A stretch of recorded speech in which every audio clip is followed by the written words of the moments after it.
Hey, it looks like today we're going to be working with shells, or at least we'll be using the shell method.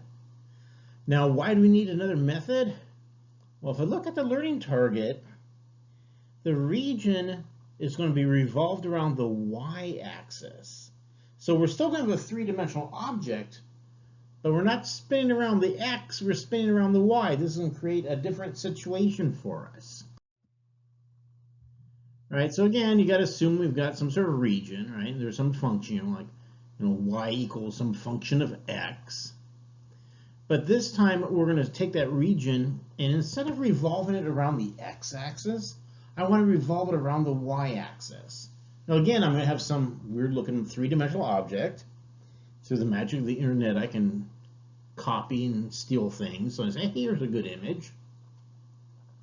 Now again, if I want to find the volume, I'm saying, okay, you know what I want to work with? I want to work with a thin little rectangle. All right, the height of that rectangle, of course, will be determined by the result of plugging in an x to the function. And I want to get that rectangle as skinny as I can, right? So that the thickness will approach 0, because the skinnier and skinnier that rectangle is, the better and better it fits in that space.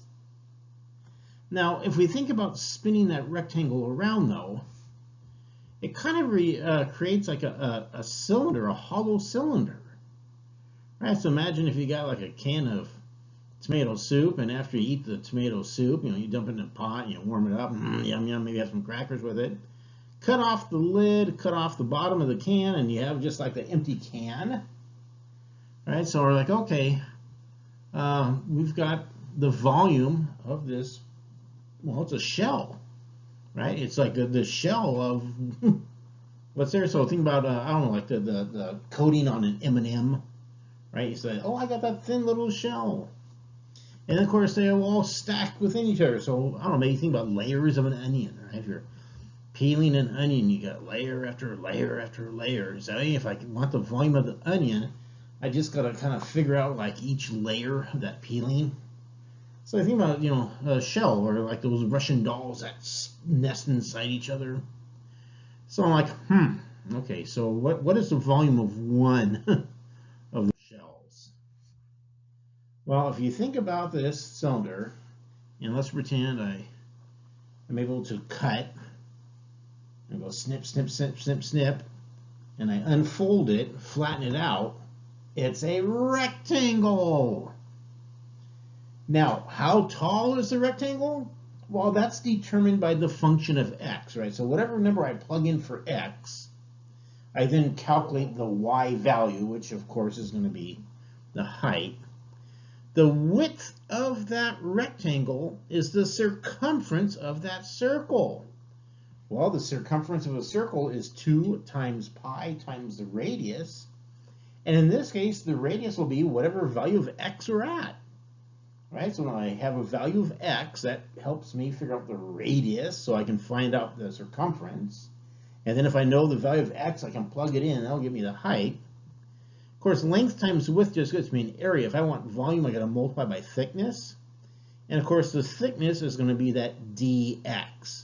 Right, so I'm still moving along the x-axis, and my dx is going to be just little tiny increments on the x-axis. And then, of course, if I can figure out the volume of one of those, I can say, hey, why don't we add up the volume of all of them, and then we'll have the volume of that three-dimensional figure.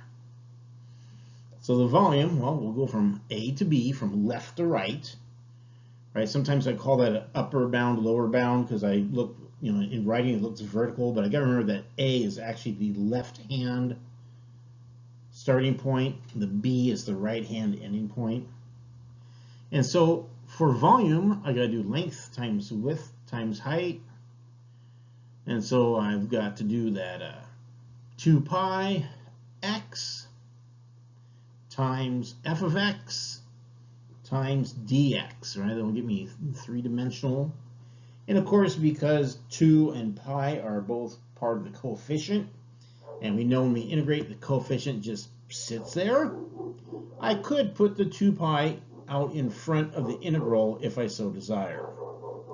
And so then I just need to do f times f of x times delta x.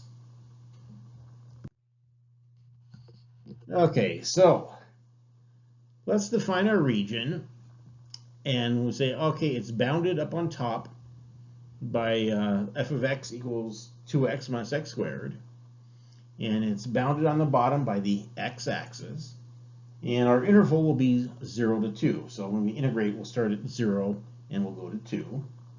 And we want to find the volume of the solid if we revolve it around the y-axis. Now, I picked one that I could steal off the internet and show you a really good picture of, right? So that's what that function 2x minus x squared looks like, right? It's an upside down parabola, and surprise, surprise, it hits the x-axis of both 0 and 2. Now, if I didn't have an image I could steal from the internet, I can always go to Desmos and say, hey, Desmos, please graph 2x minus x squared, or if you have some other graphing utility you choose to use. Or with Desmos, I can even say, hey, please give me an image where I'm below 2x minus x squared, and then also graph show me above the line y equals 0. And so then that region is the overlap between that pinkish red and that blue, right? I kind of wish it looked more purple, but it doesn't blend that well, right? But again, for a moment, I'm just going to use the image I was able to steal off the internet. Now, if I spin this thing around the y-axis, now this is where it really helps to have an image stolen off the internet, because I'll say, aha, that's what it looks like. Right? If I was just relying on Desmos, I'd then have to think, gee, if I spun this around the y-axis, I guess it looked kind of like a burnt cake pan, but not really, because it should be smooth and not have all those ridges, right? So then I started going through the kitchen and say, hey, the Angel Food cake pan might be smooth, but it's rectangular and right? So at any rate, if I want to visualize, that's what I can do. Now, to actually find the answer, I don't actually need to look at the three-dimensional picture, and I don't even need the fancy picture, right? If I'm really going to go find the answer, just that image from Desmos is plenty. I say, oh, okay, right? The height of each rectangle is underneath that parabola, 2x minus x squared. It looks like from left to right, I'm going from 0 to 2. So that's the region I'm really thinking about. And so, of course, the volume will be the integral from a to b, 2 times pi times x times f of x times dx. Of course, I can put the 2 pi in front of the integral. A to b becomes 0 to 2, because we're going to start at 0 and we'll go to the right until we hit 2. X, well, that's easy, that's x. Function of x, well, that's easy, that's 2x minus x squared. And then we've got dx. Now, I can use the distributive property, and I can do x times 2x, I get 2x squared. X times x squared gives me x to the third power. And I'm like, hey, I don't need any fancy tricks to integrate, right? I add 1 to the exponent, divide by the new exponent. So x squared, it becomes x to the third over 3. X to the third becomes x to the fourth over 4. Now, if you're wondering, well, how come you didn't have that coefficient of 2 that was on the x squared go out in front?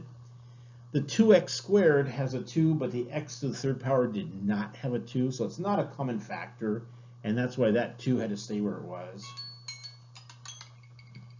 So I can now evaluate by plugging in the number 2, plug in the number 0. Of course, if I get to plug in the number 0 here, it's real sweet because we just get a gigantic 0 for that second term. And then, of course, I can do a little bit more algebra, right? Some computational skills with my math.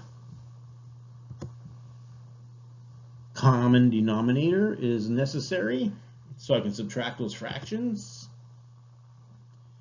Finally, let's reduce the fraction and then multiply. And of course, we end up with 8/3 pi.